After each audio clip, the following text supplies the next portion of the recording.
Bonsoir, chers compatriotes. Napesi bino mbote bisika bozali bipai nyonso, ezala na poto, ezala na Congo epa na biso, ezala bamboka nyonso ya Afrique mokili mobima. Napesi bino mbote bisika bozali tolingi toloba mpona masolo tobeta masolo ya oyo ezotala mboka na biso, masolo ya na ndenge ezokendele tozoloba eza kitoko. Bon, makambo ezokende na ndenge esengeli. Toyoki ke tolandi veille de la MONUSCO à Goma depuis hier. Il a atterri à l'aéroport de Goma. Il a échangé avec le Nanga et ses compagnons au sujet de la sécurité à l'est de la République démocratique du Congo et de l'application de la résolution 2808 telle qu'elle a été indiquée et le déploiement de casques bleus dans cette partie de la République démocratique du Congo et le mécanisme de suivi, de désarmement et de la sécurisation des biens et des services de la population qui est occupée par nos ennemis. Cet échange, c'est pour lui rappeler que la résolution a été adoptée à l'unanimité et que cela doit être en application sans faille.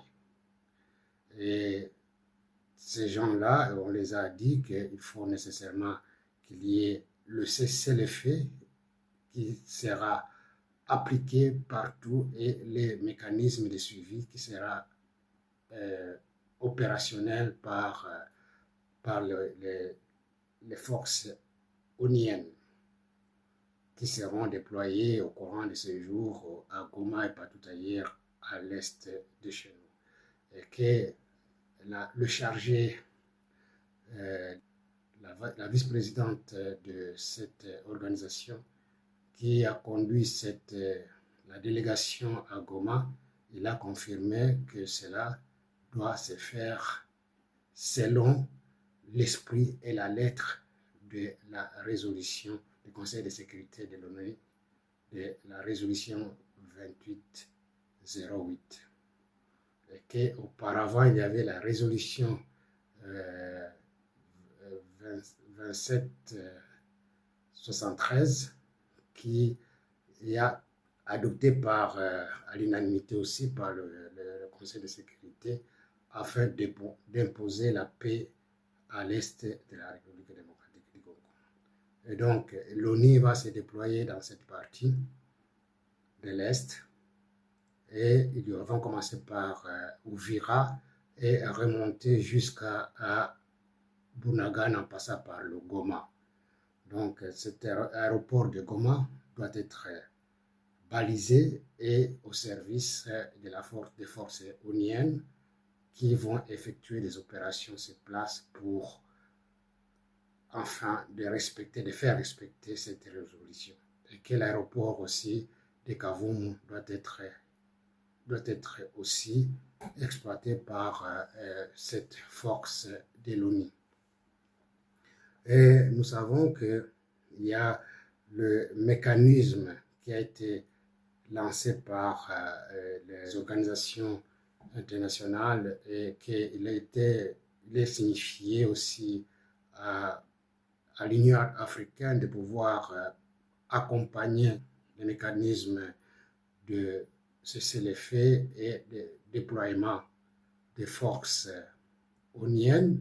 C'est ainsi que Lorenzo, le président angolais, a lancé un communiqué officiel pour dire aux deux parties, c'est-à-dire ceux qui occupent la partie est, les M23 AFC, que le cessez-le-feu entre en vigueur à partir du 18 février.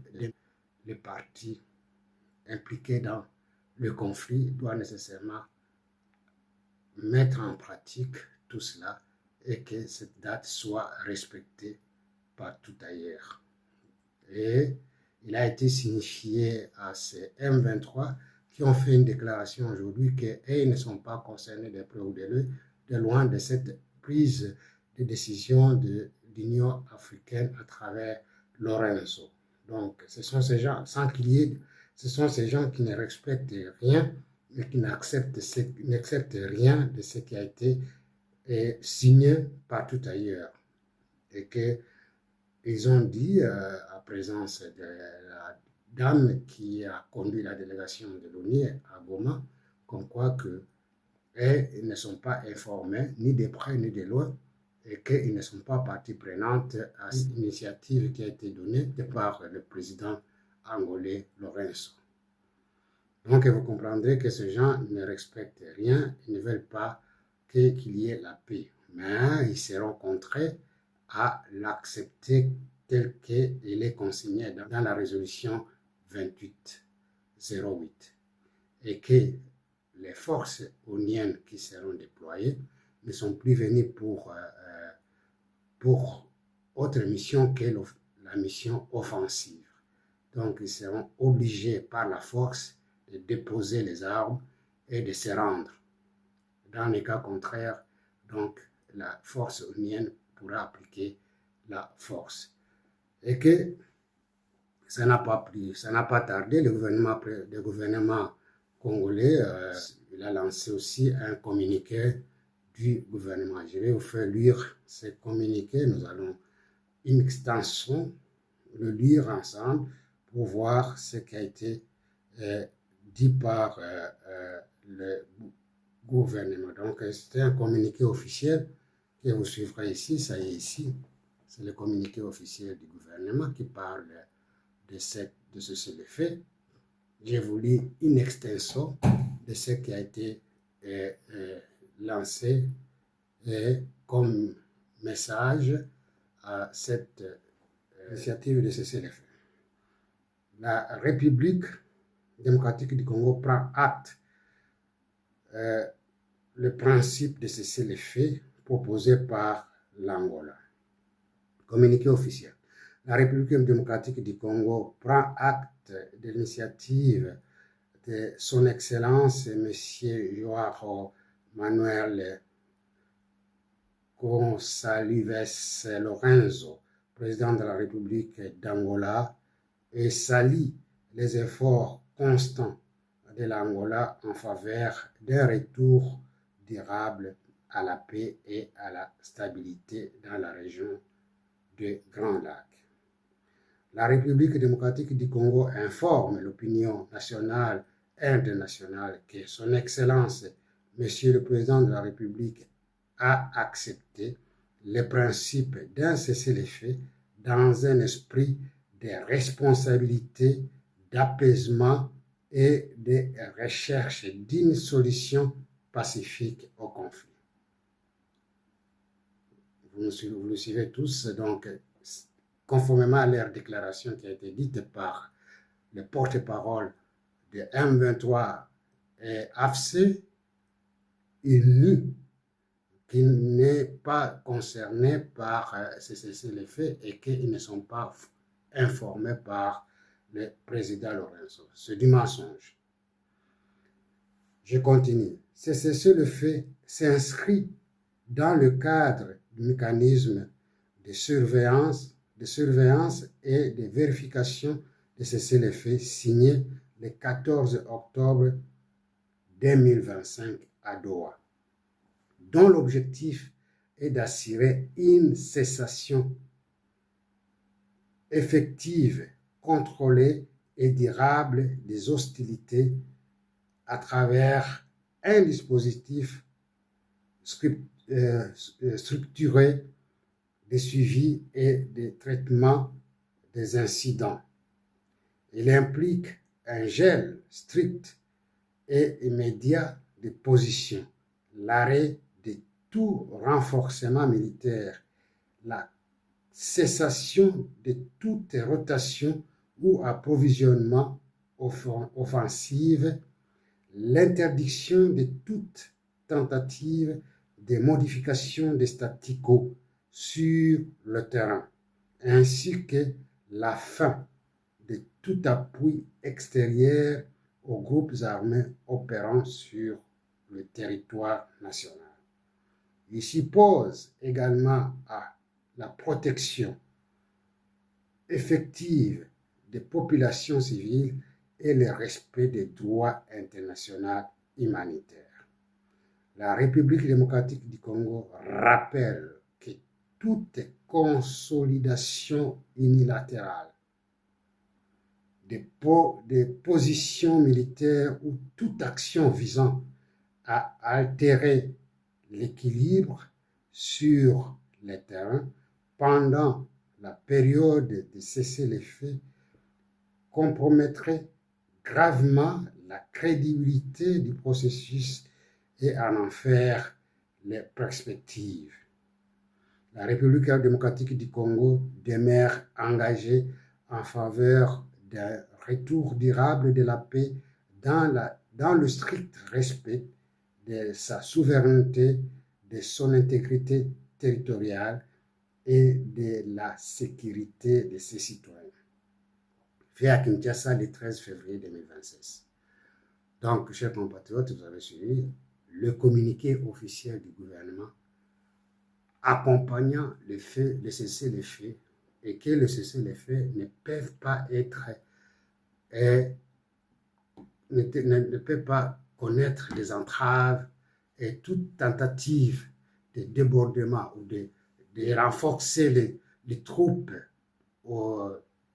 sur le terrain du côté des ennemis, ça sera une provocation de plus et que ça n'attardera pas le gouvernement à travers les forces armées congolaises et les Wazalendo ne tarderont pas à réagir et cela d'une façon directe et imposable et qui sera déterminant et ça pourra faire très très mal du côté du M23, AFC et RDF. Chers compatriotes, donc, et c'est là, nous saluons les efforts du gouvernement et de la République démocratique du Congo d'avoir consenti les efforts et nous avons vu à travers certaines informations, à travers certains acquis, et qu'il y a eu de la descente des nouvelles unités qui ont été formées à l'extérieur du pays, entre autres le Brésil, l'Égypte, ainsi de suite, qui sont venus et ils sont actuellement positionnés dans les différentes entités administratives qui ont été déjà acquises à notre cause. C'est ainsi que nous avons suivi aussi les attaques foudroyantes de la part de notre force, des drones qui ont détruit Walikale. Walikale, donc, nous avons fait une démonstration de force. Vous le savez que les RDF, ces unités et ces hommes, ont envoyé des drones kamikazes à l'aéroport, le contour de l'aéroport de Bangoka à Kisangani. Et tout cela a mis en exergue et nous nous sommes préparés à conséquence. Il y a eu des réponses encadrées et des réponses appropriées à ces ennemis qui se sont installés au niveau de Walikale. Et nous avons détruit de grandes positions et des caches d'armes qui étaient dans ces coins qui étaient à la base de cet envoi de drones et de la déstabilisation de cette partie de la République. Et nous consolidons aussi notre position au niveau des Minembwe, Mikenge et autres. Et nous avons aussi les points zéro au niveau des Fizi. Et toutes ces parties-là des hauts plateaux ont été déjà sécurisées par nos forces armées congolaises.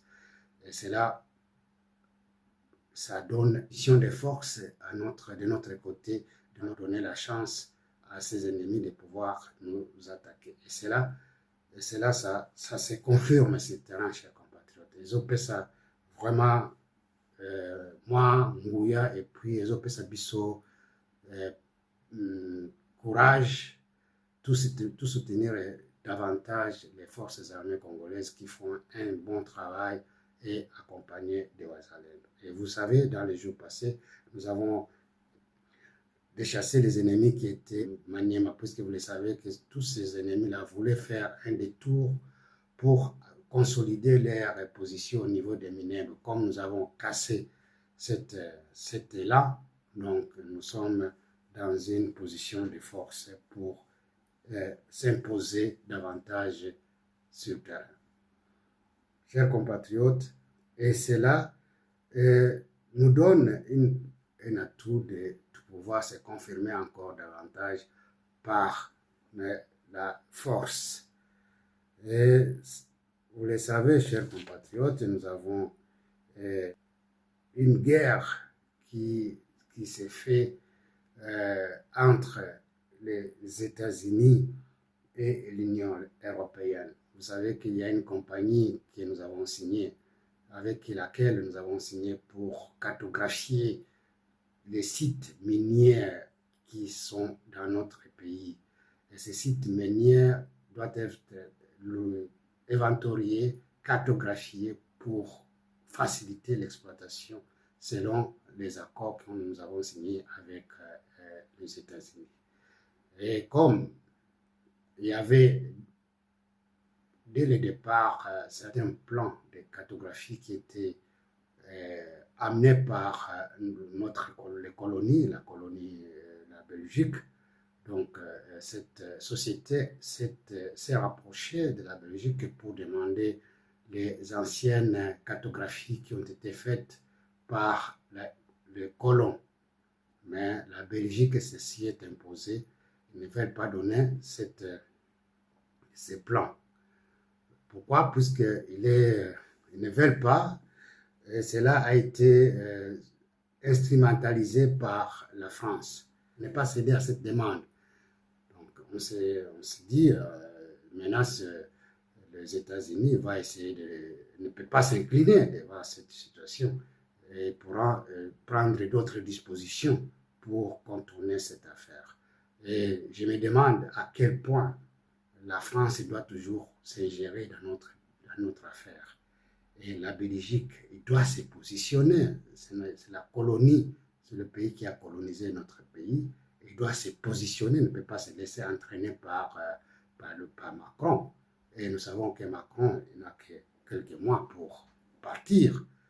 Et cela, ça démontre que, comme toujours, la France lâche toujours cherché à nous déstabiliser dans tout ce que nous faisons comme bien pour notre nation.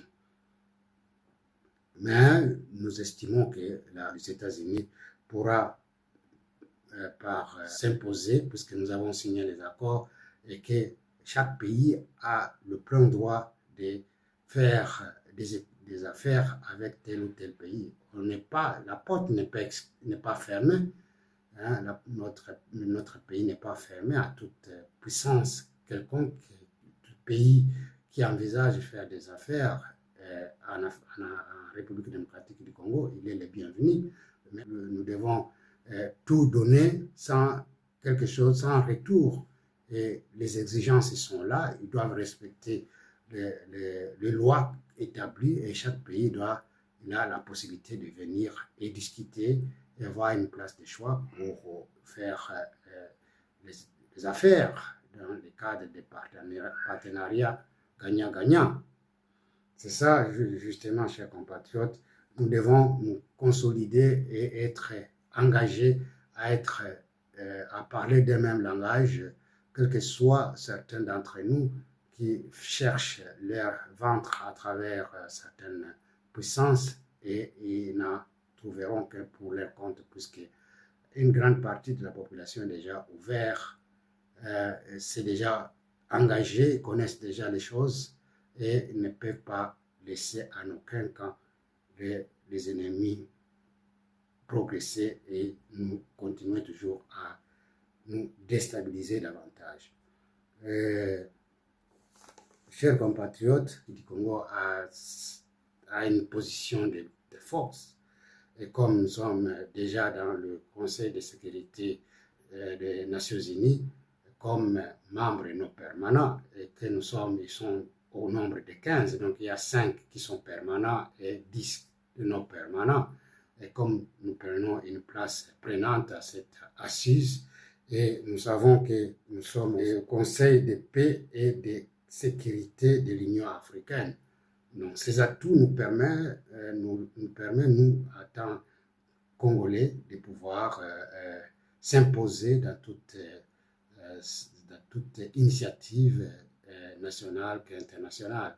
Et cela pourra nécessairement jouer un grand rôle afin que nous puissions, que notre voix puisse s'élever et prendre le dessus et arriver à nous consolider davantage pour le bien-être de notre pays. Et chaque pays qui veut qu'on puisse plaider sur son cas, il doit nécessairement conjuguer aussi avec nous, puisque nous sommes dans ces assises, et ce sont des assises, et c'est là où ça se discute, les destins des différents pays du monde. Nous avons suivi aussi que la République démocratique du Congo, nous avons signé en Angola un mémorandum d'accord qui va nous accompagner dans le domaine de la défense et de la sécurité. Les deux ministres de l'Intérieur de la République démocratique du Congo et le ministre de l'Intérieur Gomez d'Angola, aujourd'hui, ont signé le mémorandum d'accord concernant la sécurité et la défense de nos deux pays. Vous le savez que nous sommes des deux pays proches, frontaliers, et que nous avons beaucoup d'intérêts communs, et il est important au stade actuel que nous puissions consolider davantage les moyens de défense et de sécurité de notre pays, et pour ne pas permettre à ce qu'il y ait des ennemis qui pourront déstabiliser l'un ou l'autre, et c'est là pour le bien-être des nations. C'est une bonne chose. Nous ne pouvons qu'appuyer ces initiatives, et c'est là pour le bien-être de nous tous. Oui, chers compatriotes, certains Rwandais dans les couloirs du Sénat américain, ils ont essayé de contacter directement certains sénateurs pour plaider du côté des Minembwe. Ils disent que les Minembwe, c'est leur terre, et que les sénateurs doivent prendre une décision quelconque pour arrêter à ce que les forces armées congolaises ne puissent pas continuer à récupérer ou à faire chasser ces ennemis qui faisaient la terreur dans les hauts plateaux. Vous savez qu'il y a eu au niveau des Minembwe les Red Tabara M23 qui occupaient cette partie. Et vous le savez que tous les Rwandais dans les pays différents, surtout en Amérique, faisaient des cotisations énormes d'argent qu'ils envoyaient dans ces coins pour consolider leurs forces là-bas. Et le Rwanda arrivait toujours à envoyer par avion des armes et tout ce qui est nécessaire pour mettre en tenaille cette partie de la République démocratique du Congo dans les hauts plateaux à Minembwe.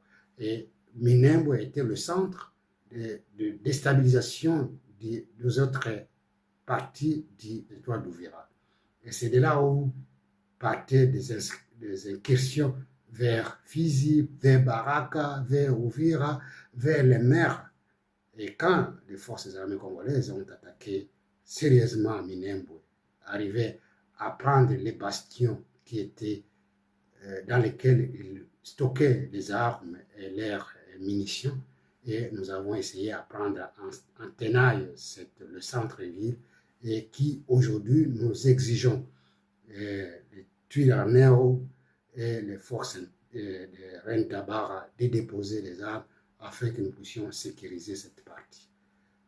La République démocratique du Congo, à travers l'armée et les Ouazalais, nous ne sommes pas contre toute cette communauté-là. Nous sommes là pour sécuriser tout le monde. Et les forces armées congolaises sont là pour y aller et donner et assurer la sécurité de tous ces gens dans ces hauts plateaux de Minembwe. Je crois que leur mécanisme, leur façon de se marginaliser pour faire avancer leurs arguments qui au stade actuel, ils sont déjà dénichés et qu'ils ne peuvent plus encore inquiéter tout esprit qui est déjà informé de ce qui est les manigances de Kagame. Censé de vivre éternel, est-ce que réellement tous ces gens-là qui sont en train d'appuyer Kagame dans ses mal, quels seront leurs sorts demain? Est-ce qu'ils auront la possibilité de regarder les autres en face et dire ce qu'ils disent aujourd'hui, puisque ces arguments au stade actuel ne tiennent pas debout. Et ils doivent prendre conscience que les communautés sont appelées à vivre ensemble. Ils ne sont pas appelés à vivre, à se déchirer compte tenu des intérêts de tel ou tel individu. Et toute personne qui est en train de faire le mal, de tuer les autres pour leurs propres intérêts, ils n'ont pas la place. Ils n'ont pas leur place. Et c'est là, et tout ce monde-là, il y aura un jour où ils répondront de leurs actes devant la justice. Et tous ces bourreaux-là, toutes ces places sera en prison. Au niveau de Addis Abeba, il y a le président burundais Ndayishimiye qui prépare son entrée et qui sera le prochain président de l'Union africaine et pourra consolider à travers lui. Les choses vont encore se dénouer davantage. Vous le savez qu'on se comprend très très bien avec le président burundais et le président Tshisekedi se comprennent très très bien. Je crois que c'est les jours qui viennent, les semaines qui viennent, et ils auront la possibilité de se rencontrer encore, de se parler et d'avoir dans quelle mesure ils peuvent mettre encore ensemble les énergies et les moyens pour mettre de côté tous ceux qui sont venus nous déstabiliser en République démocratique du Congo. Et nous avons suivi aussi que le prince Blackwater est en train de s'organiser pour mettre son QG au niveau d'Uvira. Et ils ont une mission. Ils ont même dit qu'ils ont signé un accord avec la République démocratique du Congo pour accompagner les FARDC dans sa mission régalienne de stabilisation et de la récupération de toutes les entités qui sont dans la prise de l'ennemi. Chers compatriotes, c'est à ces mots que nous prenons fin de notre édition de ce soir. Il nous reste à vous remercier et à vous demander de nous accompagner dans tout ce que nous sommes en train de faire comme œuvre, et cela au profit de toute une nation et au profit de tous. Chers compatriotes, nous vous aimons bien et que Dieu vous garde et que vous consolide dans tout ce que vous faites comme acte.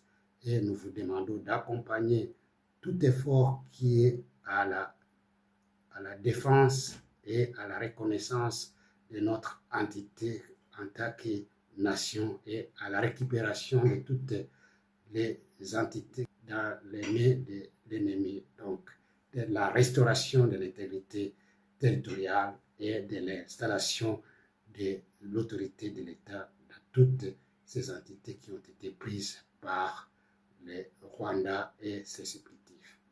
Je vous remercie et à la prochaine occasion.